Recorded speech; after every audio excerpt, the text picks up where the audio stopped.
Assalamualaikum warahmatullahi wabarakatuh. Kami dari kelompok 11 akan menyampaikan materi ayat-ayat tentang konsumsi.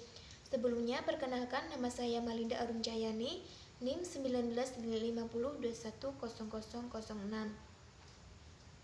Pembahasan kali ini mengenai redaksi ayat dan hadis, asbabun nuzul, kandungan nilai dan hikmah, serta uraian ayat dan hadis serta korelasinya dengan ekonomi.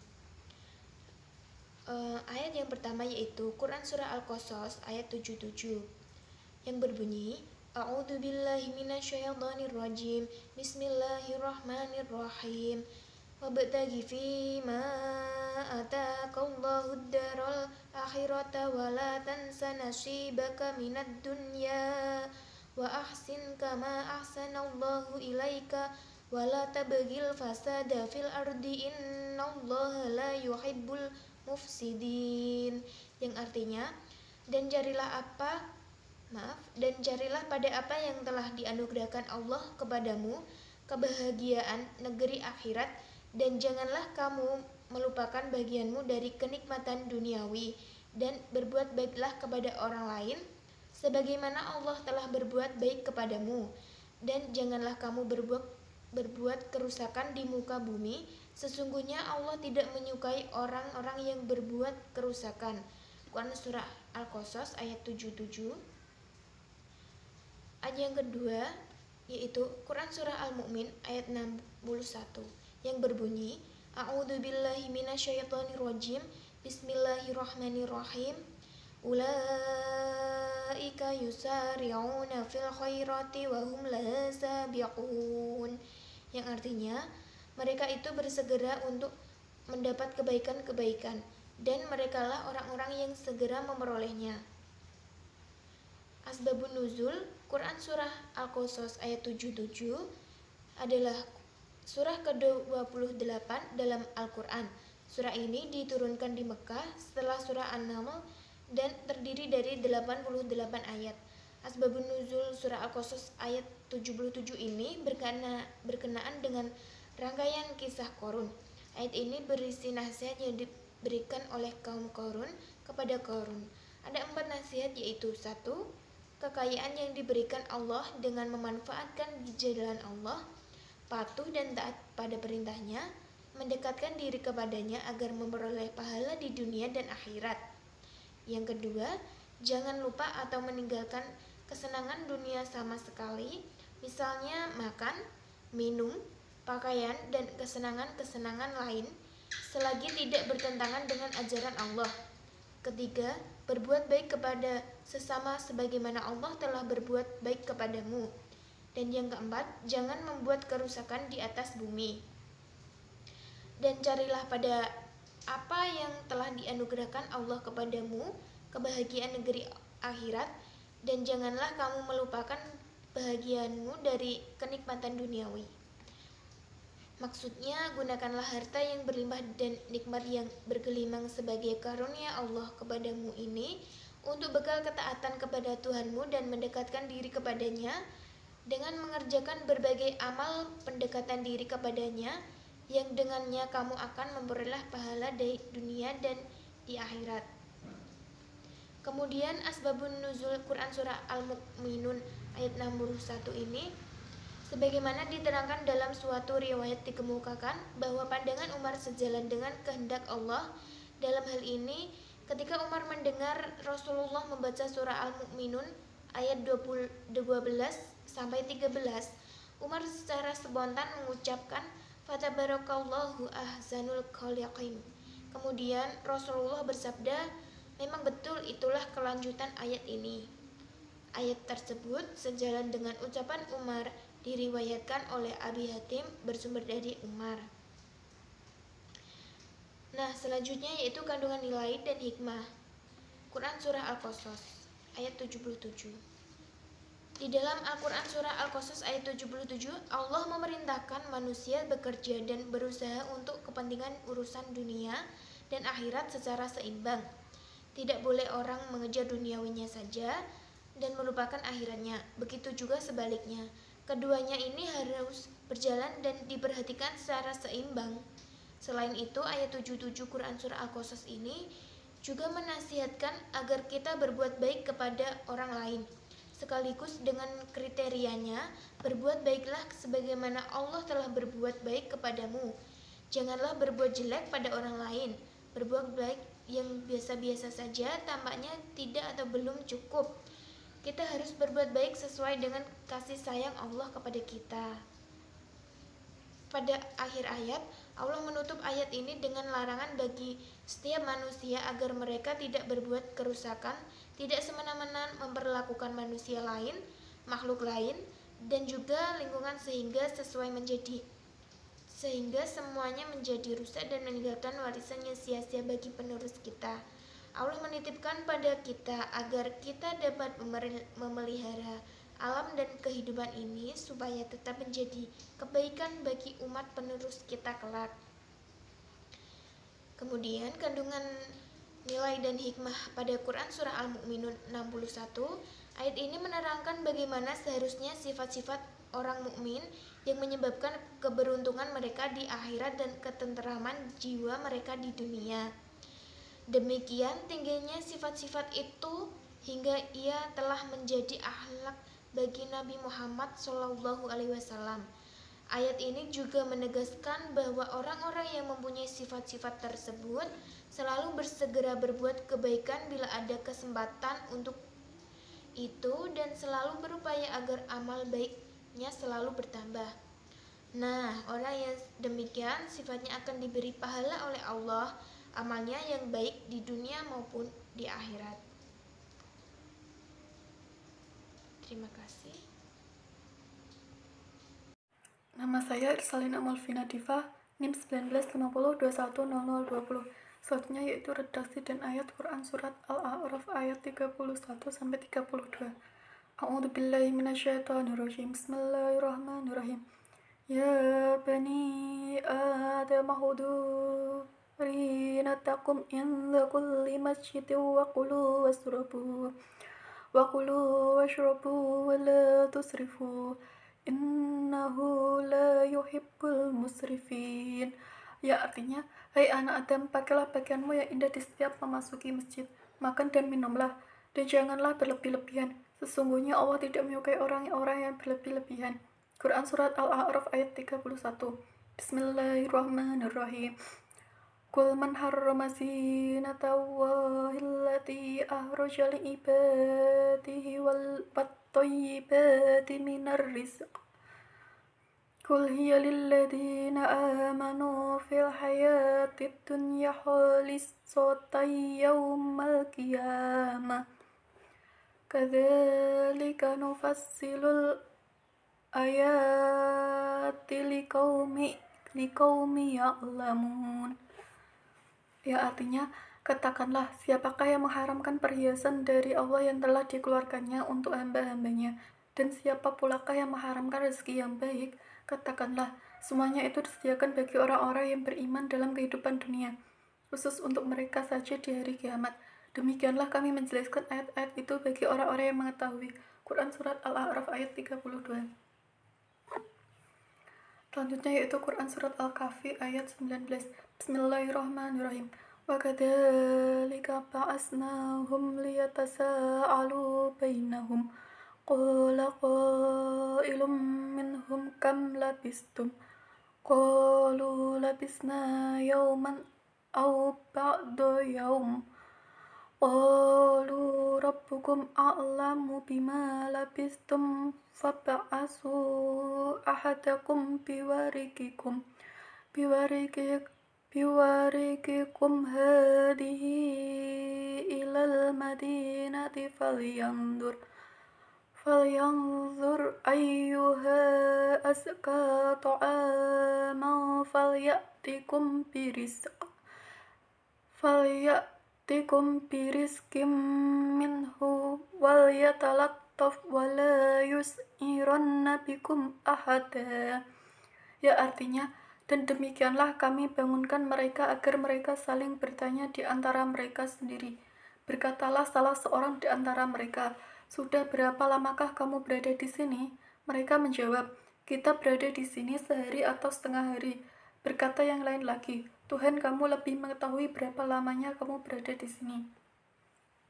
Selanjutnya yaitu asbabun nuzul. Quran Surat Al-A'raf ayat 31-32. Ada beberapa penjelasan tafsir yang lalu. Kita telah memahami pesan-pesan Allah Subhanahu wa Ta'ala kepada anak Adam alaihissalam, di mana Allah telah menjelaskan berbagai ayatnya sebagai berikut. Wahai anak Adam, pakaian yang menutup dan menghiasi tubuh kalian sewaktu kalian melakukan tawaf di Masjidil Haram, hendaknya tetap kalian kenakan. Namun, jangan kalian bertawaf tanpa pakaian dan busana seperti para nenek moyang kalian di zaman jahiliyah. Bahkan tidak saja di saat kalian masuk ke dalam Masjidil Haram, tetapi juga ketika kalian memasuki setiap masjid manapun. Kalian tetap harus menjaga kain penutup dan busana yang menghiasi tubuh kalian, juga dengan menjunjung tata krama dan menghormati tempat suci ini. Dalam berbagai riwayat Islam justru ditekankan ketika seorang hendak memasuki masjid untuk menunaikan sholat memakai pakaian yang bagus, bersih, dan mengenakan minyak wangi. Karena para pemuka dan ulama Islam sedemikian rupa menjaga sopan santun dan tata krama di tempat-tempat suci. Dalam lanjutan ayat di atas telah disinggung mengenai masalah makan dan minum. Ayat ini mengatakan, makanlah dan minumlah dari berbagai nikmat Allah yang telah dianugerahkan pada kalian, namun jangan berlebih-lebihan. Ayat ini menegaskan dengan nadi celaan kepada orang-orang yang mengatakan haram terhadap penggunaan berbagai pakaian yang merupakan anugerah dan nikmat Allah untuk keindahan dan menutup tubuh. Padahal Allah Subhanahu wa Ta'ala sendirilah yang menciptakan dan menganugerahkan berbagai kenikmatan dan keindahan ini, sehingga hamba-hamba Allah yang soleh dengan imannya yang tulus dapat memanfaatkannya sebaik mungkin. Bahkan pemanfaatan atas berbagai nikmat tersebut bagi orang kafir pun tidak dilarang. Pada hari kiamat, orang-orang kafir tidak akan bisa memanfaatkan anugerah Allah tersebut. Nikmat-nikmat itu hanya sepenuhnya diberikan kepada orang-orang mukmin.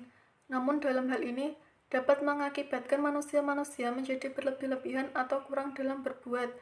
Meskipun dapat mengakibatkan penggunaan sebagian fasilitas dan nikmat yang dianugerahkan oleh Allah Subhanahu wa Ta'ala, sedang kelompok lain memilih jalan kependetaan, yakni segala keperluan yang dibutuhkan oleh naluri dan insting manusia diajukan.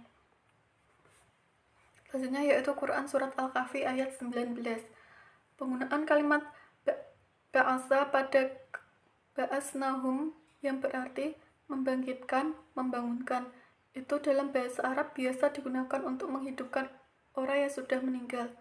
Padahal Asbabul Kahfi ini tidak meninggal, akan tetapi tidur dalam waktu 309 tahun sebagaimana disebutkan Syekh Al-Sya'rawi.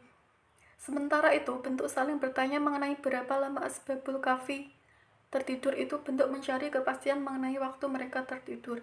Sebagian mereka mengira bahwa tidur mereka hanya 1 hari, sebagian yang lain menyangka hanya setengah hari, padahal mereka tidur berabad-abad lamanya.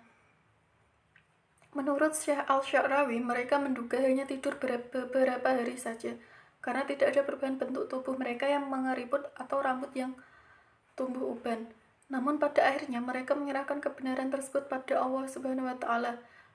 Menurut Ibnu Ashur dalam At-Tahrir wa Tanwir, inilah bentuk kesempurnaan iman mereka. Menurut Ibnu, mereka memasrahkan semuanya pada kemahakuasaan dan kemahapengetahuan Allah. Selanjutnya yaitu kandungan nilai dan hikmah. Quran Surat Al-A'raf ayat 31 yaitu mengenakan pakaian indah dan bagus saat memasuki masjid. Tidak melebih-lebihkan dalam berpakaian, makan, dan minum. Allah tidak menyukai seseorang yang suka berlebih-lebihan. Selanjutnya yaitu Quran Surat Al-A'raf ayat 32. Allah Subhanahu wa Ta'ala menyuruh kepada Nabi Muhammad SAW untuk menyatakan kepada kaum musyrikin bahwa yang menentukan haram halalnya semua itu hanyalah Allah Subhanahu wa Ta'ala. Sebab dialah yang menciptakan dan mematikan segala apa yang ada di alam ini. Allah Subhanahu wa Ta'ala menghalalkan setiap muslimin untuk memakai perhiasan yang indah-indah asalkan tidak berlebihan dan memakan makanan dan minuman yang lezat, lagi bersih serta halal. Selanjutnya yaitu Quran Surat Al-Kahfi ayat 19. Yang pertama yaitu pandai menjaga rahasia dan mengambil keputusan terbaik dengan diam. Perhatikan kata-kata dari ayat terakhir di atas, bahwasanya ada pelajaran berharga yang seringkali manusia luput menyadarinya. Rahasia seharusnya tersimpan dengan baik terbongkar karena kesalahan atau tidak sengajaan karena sering berbicara. maka harus ada pengontrolan diri serta bijak sehingga rahasia bisa tersimpan dengan baik dan lebih baik diam untuk mengambil sebuah keputusan terbaik. Kedua, bersikap lemah lembut dalam menghadapi masalah atau menghadapi seseorang. Tentunya jika seseorang terjadi suatu masalah, bila dilawan atau diselesaikan dengan penuh amarah, tak akan pernah terselesaikan. Maka sikap lemah lembut adalah sikap tenang menghadapi masalah yang ada sehingga bisa terselesaikan. Ayat tersebut mengajarkan demikian, dan jangan pula menyakiti saudara-saudara yang kita yang lain karena perilaku yang tidak lemah lembut. Saya Nia Nur Apriani, NIM 19502100029. Tentang surat Al-Baqarah ayat 168. Bismillahirrahmanirrahim. Ya ayuhan nasu kulu mimma fil ardi halalan thayyiban wa la tattabi'u khutuwati syaitan innahu lakum aduwwun mubin. Wahai manusia, makanlah dari makanan yang halal dan baik yang terdapat di bumi, dan janganlah kamu mengikuti langkah-langkah setan. Sungguh setan itu musuh nyata bagimu. Yang kedua yaitu surat Al-Taubah ayat 34-35. Bismillahirrahmanirrahim. Ya ayyuhalladzina amanu inna katsiran minal abari warubbani la yakuluna umwalan nasi bil batili wa yasudduna an sabilillahi walladzina yaknazuna al-dhahaba wal fiddata wala yanfikunaha fi sabilillahi fayashsharhum bi'adabi alim yawma yahmai 'alaiha fi nari jahannama fatukwa biha jibahuhum wa junubuhum wa zuhuruhum wa zuhuruhum hadza ma kuntum la anfusikum fadaku ma kuntum taknuzun. Artinya, hai orang-orang yang beriman, sesungguhnya sebagian besar dari orang-orang alim Yahudi dan rahib-rahib Nasrani benar-benar memakan harta orang dengan jalan yang batil, dan mereka menghalangi atau manusia dari jalan Allah, dan orang-orang yang menyimpan emas dan perak dan tidak menafkahinya pada jalan Allah, maka beritahukanlah kepada mereka bahwa mereka akan mendapat siksa yang pedih pada hari dipanaskan emas perak itu dalam neraka jahanam, lalu dibakar dengan dahi, lambung dan punggung mereka. Lalu katakanlah kepada mereka, inilah harta benda kalian yang kalian simpan untuk diri kalian sendiri, maka rasakanlah sekarang akibat dari apa yang kalian simpan. Itu berikutnya yaitu asbabul nuzul dari surat Al-Baqarah ayat 168. Itu menjelaskan bahwasanya tiada sembahan yang hak kecuali Dia, dan bahwasanya Dia sendiri yang menciptakan. Dia pun menjelaskan bahwa Dia maha pemberi rezeki bagi seluruh makhluknya. Dalam hal memberi nikmat, Dia menyebutkan bahwa Dia telah memperoleh manusia untuk memakan segala yang ada di muka bumi, yaitu makanan yang halal, baik dan bermanfaat bagi dirinya, serta tidak membahayakan bagi tubuh dan pikiran dan akal pikirannya. Berikutnya yaitu pada surat At-Taubah ayat 34-35. Pada ayat ini diterangkan bahwa kebanyakan pemimpin dan pendeta orang Yahudi dan Nasrani telah dipengaruhi oleh cinta harta dan pangkat. Oleh karena itu mereka tidak segan-segan menguasai harta orang lain dengan jalan yang tidak benar dan dengan terang-terangan menghalangi manusia beriman kepada agama yang dibawa oleh Nabi Muhammad SAW. Sebab kalau mereka membiarkan pengikut mereka membenarkan dan menerima dakwah Islam, tentulah mereka tidak dapat bersikap sewenang-wenang terhadap mereka, dan akan hilanglah pengaruh dan kedudukan yang mereka nikmati. Pemimpin-pemimpin dan pendeta-pendeta Yahudi dan Nasrani itu telah melakukan berbagai cara untuk mengambil harta orang lain. Yang terakhir yaitu kandungan nilai dan hikmah dari surat Al-Baqarah ayat 168. Pertama itu berhati-hati dalam mengkonsumsi makanan dan minuman, berusaha mempelajari dan membedakan makanan yang halal dan haram, mencari nafkah dengan melakukan pekerjaan yang halal, tidak menghalalkan berbagai cara untuk memperoleh uang demi memenuhi kebutuhan hidup. Yang selanjutnya itu pada surat At-Taubah ayat 34-35. Ayat ini menjelaskan azab yang diancam kepada para pemimpin ahli kitab dan siapa saja yang kikir sebagaimana mereka. Dengan harta itu bukan saja kamu tidak menunaikan zakatnya, namun juga tidak kamu manfaatkan untuk membantu mereka yang membutuhkan, maka rasakanlah akibat dari apa yang banyak namun kikir. Islam memang memperbolehkan umatnya untuk mengumpulkan harta sebanyak-banyaknya, tetapi pada saat yang sama ia juga harus bersifat dermawan. Hadis tentang konsumsi. Hadis yang pertama yaitu hadis riwayat Muslim tentang dalam mengkonsumsi harus hati-hati dan sesuai kebutuhan, yang berbunyi Bismillahirrahmanirrahim. An Abi Hurairah annahu qala Rasulullah sallallahu alaihi wasallam, ta'amul itsnaini kafil thalathati kafil arba'ati. Diriwayatkan dari Abu Hurairah, katanya Rasulullah sallallahu alaihi wasallam bersabda, makanan 2 orang cukup untuk 3 orang dan makanan 3 orang cukup untuk 4 orang. Hadis riwayat Muslim.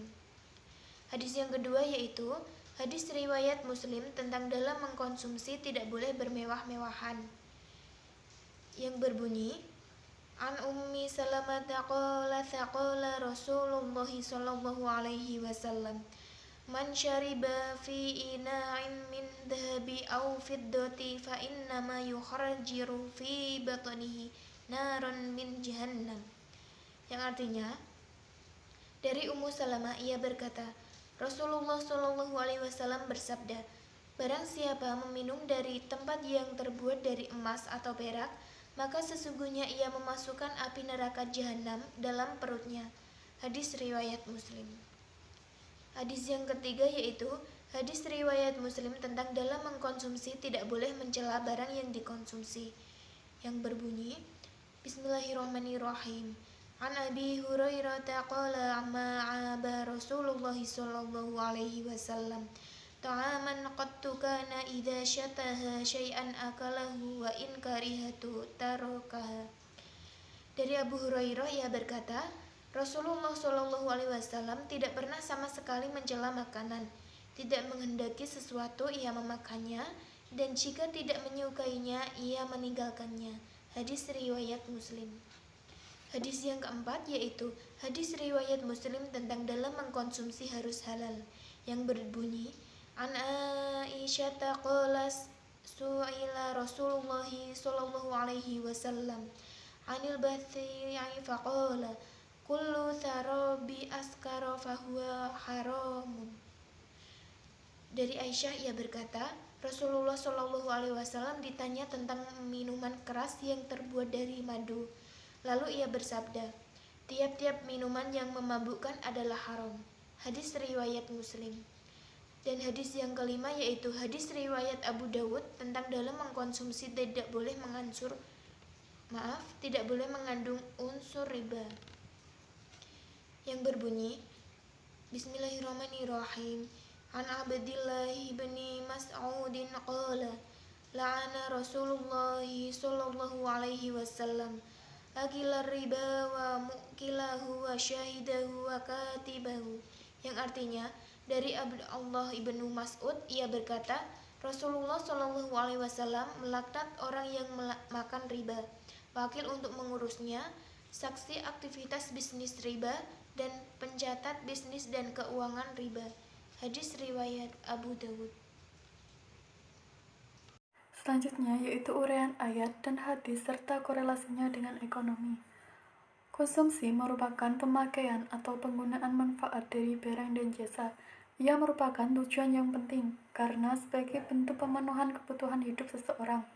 Secara sederhana dapat dikatakan bahwa prinsip dasar bagi konsumsi adalah saya akan mengkonsumsi apa saja dan dalam jumlah berapapun sepanjang anggaran saya memenuhi dan saya memperoleh kepuasan maksimum. Teori perilaku konsumen yang islami dibangun atas dasar syariah Islam.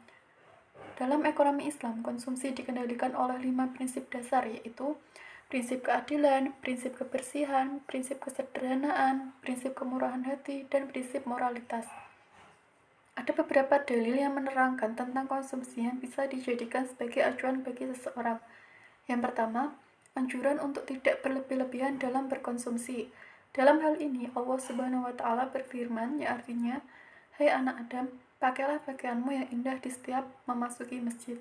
Makan dan minumlah, dan janganlah berlebih-lebihan. Sesungguhnya Allah tidak menyukai orang-orang yang berlebih-lebihan." Quran Surat Al-A'raf ayat 31. Ayat ini merupakan bantahan terhadap kaum musyrikin yang melakukan tawaf di Baitullah sambil telanjang secara sengaja. Laki-laki bertawaf pada siang hari dan perempuan pada malam hari. Maka Allah Subhanahu wa Ta'ala berfirman, "Hai anak Adam, pakailah perhiasanmu ketika memasuki masjid."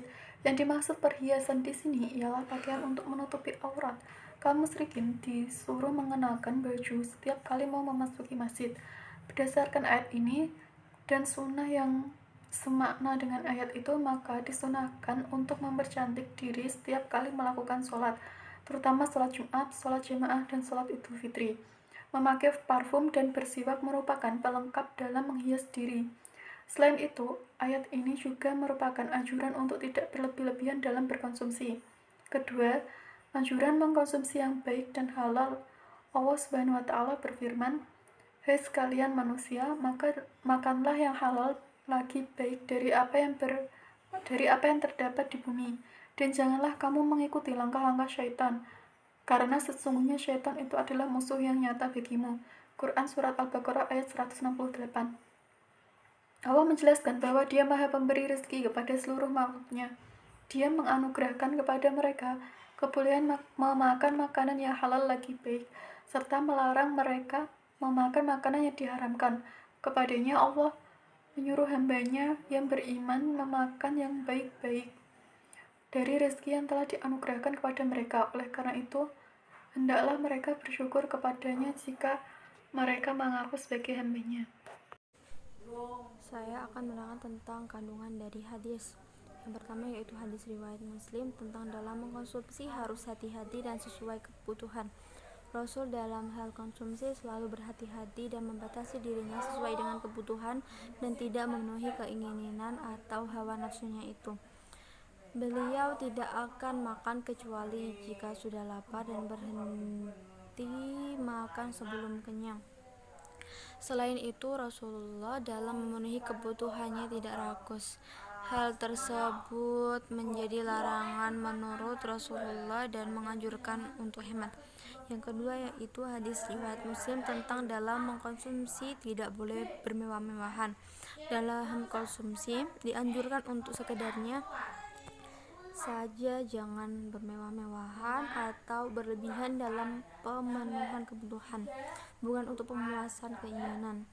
Sikap sederhana itu lebih terlihat ketika Nabi melarang minum dengan gelas terbuat dari emas ataupun perak. Dua barang tersebut tidak pantas jika digunakan dalam kehidupan sehari-hari karena terkesan menunjukkan sikap sombong. Yang ketiga yaitu hadis riwayat Muslim tentang dalam mengkonsumsi tidak boleh mencela barang yang dikonsumsi. Dalam mengkonsumsi sesuatu tidak boleh mencela barang yang dikonsumsi, karena Rasulullah juga tidak pernah mencela barang yang tidak beliau sukai, karena Bagaimanapun barang tersebut adalah karunia dari Allah yang harus disyukuri. Yang keempat yaitu hadis riwayat Muslim tentang dalam mengkonsumsi harus halal. Barang yang boleh dikonsumsi itu hanya barang yang halal saja. Dalam hal konsumsi, misalnya Rasulullah melarang minum segala minuman yang memabukkan karena hukumnya haram. Selain khamar yang diharamkan, Rasulullah juga mengharamkan bangkai dan babi beserta harga atau laba dan keuntungan dari ketiganya. Yang terakhir yaitu hadis riwayat Abu Dawud tentang dalam mengkonsumsi tidak boleh mengandung unsur riba. Adapun barang yang termasuk barang haram adalah barang yang mengandung unsur riba. Rasulullah melarang dan bahkan melaknat orang-orang yang terlibat dalam bisnis yang mengandung unsur riba, baik yang mengkonsumsi, yang mewakili, yang menyaksikan, ataupun yang mencatat keuangan dan aktivitas riba itu. Sekian dari kelompok kami. Terima kasih. Wassalamualaikum warahmatullahi wabarakatuh.